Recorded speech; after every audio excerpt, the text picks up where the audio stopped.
Bueno, amigos, estamos con Enrique Bernales, él es presidente de la Comisión Andina de Juristas, una de las instituciones que participó en la elaboración de este trabajo de CONSODE, Ojo Ciudadano en el Congreso, pero en realidad la entidad responsable, porque el equipo que realizó el trabajo es de la Comisión Andina de Juristas. Señor Bernales, muchas gracias por estar con nosotros. Muchas gracias, Rosa María, por la invitación. ¿Imaginó usted que una publicación de vigilancia ciudadana sobre el Congreso causaría este alboroto? ¿Por qué causó un alboroto la semana pasada? Así es, yo creo que en realidad se ha armado una tormenta en un vaso de agua, y pienso que esto se ha debido a que, a diferencia de lo que señala una película peruana que todavía anda por ahí, que se llama Ojos que no ven, ¿no es cierto? Este ha querido ser un ojo con ganas de ver, y parece ser que en el Perú es preferible los ojos que no ven que los ojos que ven. Ahora, se ha intentado descalificar todo el boletín, todo el trabajo, a partir de algunos errores señalados por el presidente del Congreso, que dio una conferencia de prensa con la mesa directiva y estaba ciertamente muy mortificado, y dijo que esto estaba plagado de errores que llevaban además al lector a la confusión. Y la congresista Celina Palomino además ha dicho que a ella en Ayacucho le estaban diciendo que era la que más gastaba. Estaban muy mortificados. Felizmente que con posterioridad a estas primeras reacciones, creo que primó poco a poco la sensatez, ¿no es cierto? Y se ha admitido con posterioridad que muchos de los errores, porque hay algunos que efectivamente son ciertos, corresponden al equipo de profesionales que trabajó en el informe, y la Comisión Andina con toda hidalguía lo ha reconocido, pero lo central, lo principal, es que gran parte de los errores provienen de las fuentes utilizadas, y Rosa María, las fuentes son del propio Congreso. Ustedes dicen esto en la carta rectificatoria que han enviado el día viernes a todos los medios. Dicen que ustedes han constatado en la página web, que es una publicación oficial, que hay imprecisiones y omisiones que han inducido error. Efectivamente. Y las puedo explicar, si es que no te aburre, una explicación que puede ser muy detallista. No hay ningún problema, sino al contrario, aplauso a la decisión de hacer transparente la información en todos los aspectos. Y eso está muy bien. Que dicho sea de paso, el presidente del Congreso ha dicho que es la única institución que tiene página web. Es una exageración, porque eso no es cierto. El MEF, por ejemplo, tiene una excelente más o menos página hay web. unas 70 instituciones que tienen página web. Ahora, evidentemente que siempre habrá un interés mucho mayor por el Congreso. En primer lugar, porque estamos en una democracia. En segundo lugar, porque nos interesa la ley. La democracia es el gobierno de las leyes, ¿no es cierto? Mientras no se pruebe lo contrario. Y en tercer lugar, porque creo que a veces se olvida con mucha facilidad que el titular del Parlamento no es el parlamentario, es el ciudadano. Y por consiguiente, quien es el titular de una institución tiene todo el derecho a ver qué están haciendo con su casa y cómo están utilizando, ¿no es cierto?, los inquilinos transitorios que ahí están. De manera que yo creo que la ciudadanía, y en este caso las instituciones que tienen por naturaleza investigar, están en todo su derecho en preguntar, en analizar, en comparar, eso es la fundamentación. ¿no? Pero entonces la transparencia está bien. Lo que sucede es que probablemente, en la medida en que se trata de un manejo de procedimientos informáticos, donde hay que calificar personal, a veces los software no están efectivamente bien programados, o el manejo es deficiente, o se hacen informaciones con imprecisiones o con omisiones. La suma de ambas cosas pueden inducir a error, porque tú partes de un punto de partida que es de absoluta confiabilidad. Así es. ¿No es Ahora, cierto? ustedes, por ejemplo, en el tema de los 21 sueldos, ustedes han señalado que colocaron no que los congresistas reciban 21 sueldos, sino que cubrían un periodo de 21 sueldos. Y no lo hicimos porque quisiéramos, sino porque la información de la página web no era una información que discriminaba por periodos legislativos, sino desde el momento en que se instaló este Parlamento, corre el plazo de la información. No había la intención de hacer creer al lector de que cobraban 21 sueldos. Mira, se puso el total, y el total nos indicaba lo siguiente, que en el año 2001 se habían cobrado 5 sueldos más una gratificación, lo cual hace 6. Así es. Y en el 2002... En el 2002, 16 sueldos, o sea, hace 22, y el total es el que figuraba en la columna. Entonces, se ha pretendido, a pesar del título del cuadro, que nosotros estábamos haciendo pasar una cifra equivalente a 16, cuando en realidad nunca dijimos que estábamos analizando un periodo de 12 meses, sino un total que es prácticamente de año y medio de legislatura. Desde que se inició la legislatura. Y fíjate, algo más, Rosa María. Nosotros, como no había información precisa de monto, no pusimos lo que han percibido en el mes de julio del 2001 por gasto de instalación. Así es, y tampoco han lo cual hubiera sido un sueldo 23. Y es más, tampoco hemos hecho objeción sobre el monto, porque evidentemente no estamos en la línea de aquellos que dicen que un parlamentario, porque gana 10.000 soles, más lo que viene por gasto operativo, es un ingreso excesivo. No, yo creo que está bien. Además, ustedes han colocado también, han señalado en su informe que ustedes no han establecido nada sobre los gastos operativos, o sea, ni siquiera han sumado los gastos operativos. No hemos sumado, entre otras cosas, Rosa María, porque en la página web no aparece la cantidad correspondiente al gasto operativo. Así es, sobre eso no hay transparencia. Eso es una omisión, claro. ¿No es cierto? Pero lo otro es una imprecisión. Las demás columnas dan una serie de cantidades, pero no fijan topes. Y entonces, al no aparecer la columna o la información correspondiente a gasto operativo, se induce a ¿qué? A pensar que gastan mucho más. Todo ese gasto que aparece allí corresponde a gasto corriente asumido 100% por el Congreso. Así es. Después, con posterioridad, han dicho, no, hay un tope, y cuando se ha sobrepasado el tope, el exceso, se descuenta el gasto operativo. Pero eso han debido decirlo en la página web desde el comienzo. Y no está. En el caso que provocó mayor escándalo, que es el caso de la mensajería, nosotros con fecha 3 de febrero, cuando vimos esa información, me la fueron a consultar los muchachos. Entonces le dije, inmediatamente, carta al Congreso, pidan verificación de información, con los nombres, con las cantidades. Nunca contestaron esa información. Ahora, o sea que nosotros, ya nos pareció que era un exceso. Con posterioridad también han dicho, no, están sumados 2 periodos. Pero sin embargo, inclusive la corrección o la rectificación está mal hecha.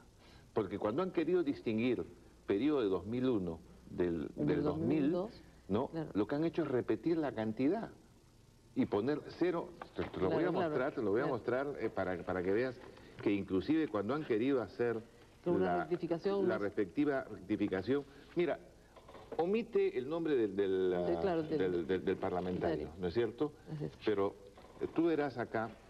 los gastos de mensajería, efectivamente, de 3 parlamentarios parecían realmente altísimos, y eso ustedes lo señalaron justamente en el informe. Eran exagerados, eran prácticamente escandalosos. Parecían que hubieran asumido... Mira, yo te ruego que leas por mes. El periodo acá. Claro, del 27 de julio del 2000 al 2001, así es un año completo. La cantidad es... 53.000 soles. ¿Y los meses? Claro, son todos desde agosto, así es, año a año. Bueno, ahora pasamos, esa ya es la rectificación. Así es, 53.000 también por el mismo, del 2001 hasta el 2006. Claro, es lo que se irá sumando, ¿no es cierto? Así es.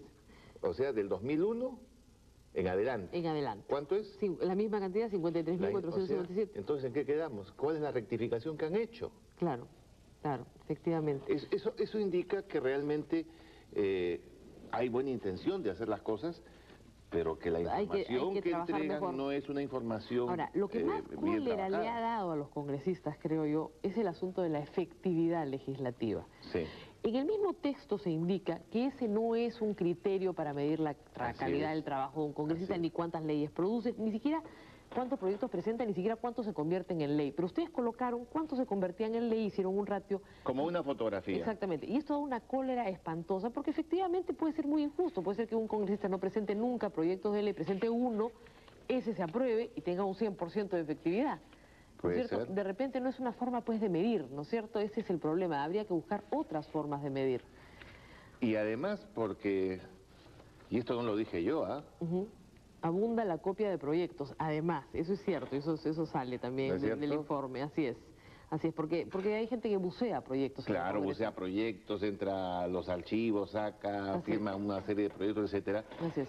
Pero nosotros estamos introduciendo un criterio alternativo, que es el del costo-beneficio.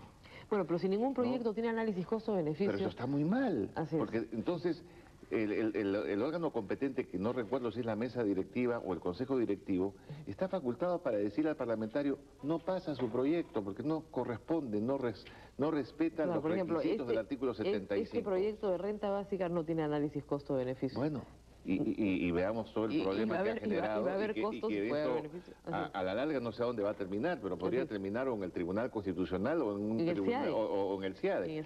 Entonces, el criterio no es molestar, Rosa María. Y de hecho algunos congresistas no han sido molestados. Usted estaba en Arequipa con el doctor Piz, por supuesto, y no está molesto con Antero Flores hemos conversado, y además es una manera inclusive también de colaborar con el Congreso en el proceso de la reforma de la Constitución, porque hemos ido a Arequipa por eso. Así es. Ahora, señor Enrique Hernández, hay otra preocupación, la dijimos con Cecilia Blondet, al margen de los errores que pueda tener este informe y las rectificaciones que se hagan, la reacción ha sido muy fuerte contra las ONGs en general. Se ha dicho que las ONGs, el 95% de ellas, yo lo he hecho con la congresista Palomino, se roban la plata. Ha presentado un proyecto de ley inmediatamente aprobado por unanimidad en la Comisión de Fiscalización para fiscalizar a las ONGs ladronas. Hay dos, y hay una cosa que también es seria, hay dos entidades de CONSOES, la Comisión Andina de Juristas y Transparencia, que a su vez son parte de Proética. Una institución que también ha sido atacada así a mansalva por el congresista Mufarech en la Comisión de Fiscalización. Entonces, lo que cualquier observador puede ver en este momento en el país es que hay una campaña contra cualquier actividad de vigilancia que venga de fuera del Estado. Por de pronto digamos que hay intolerancia, ¿no es cierto? Y en segundo lugar, desconocimiento de materia. Lo cual lleva a aprobar proyectos de ley que si se aprueban más tarde en el Congreso, en el Pleno, terminan como observados. Hay 83 proyectos de ley observados. ¿Por qué? Porque cuando uno ve cómo se originan las situaciones que llevan a aprobación de proyectos, muchas veces pues se hacen con dados cargados, con mucho hígado y no con lucidez intelectual. Y entonces realmente se adoptan posiciones que no corresponden al interés del país. En este caso, ese proyecto que ha sido presentado, independientemente que uno puede decir, es expresión de intolerancia y es una pretensión de amedrentamiento, lo cual es inaceptable, significa que han aprobado un proyecto desconociendo cómo funcionan las ONGs, qué son las ONGs, cómo se distribuyen los montos.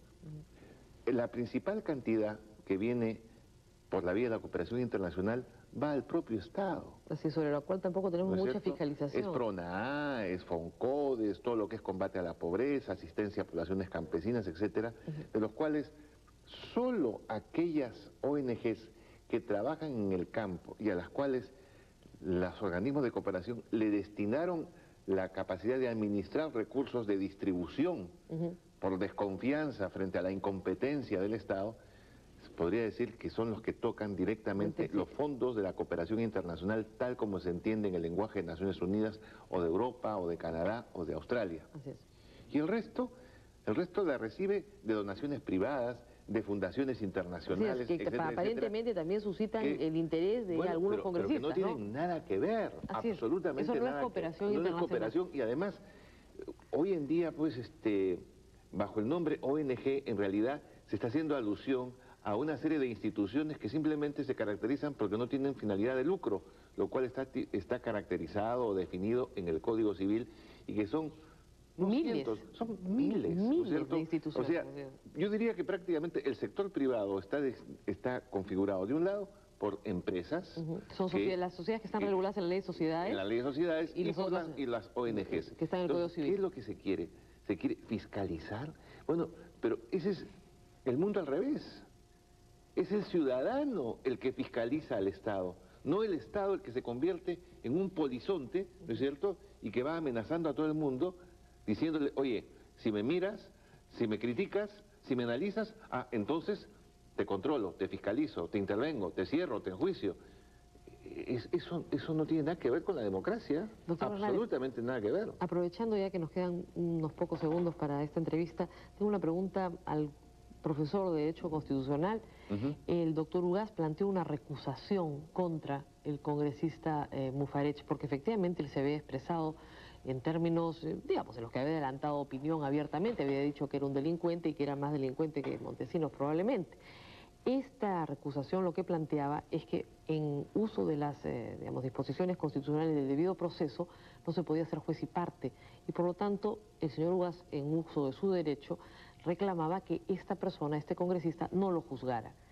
¿Es eso posible? ¿Hay un antecedente? Usted que ha estudiado la Constitución claramente, ¿qué nos dice al respecto? Bueno, por parte del Parlamento históricamente ha habido mucho celo sobre una interpretación maximalista de la inmunidad parlamentaria, ¿no es cierto?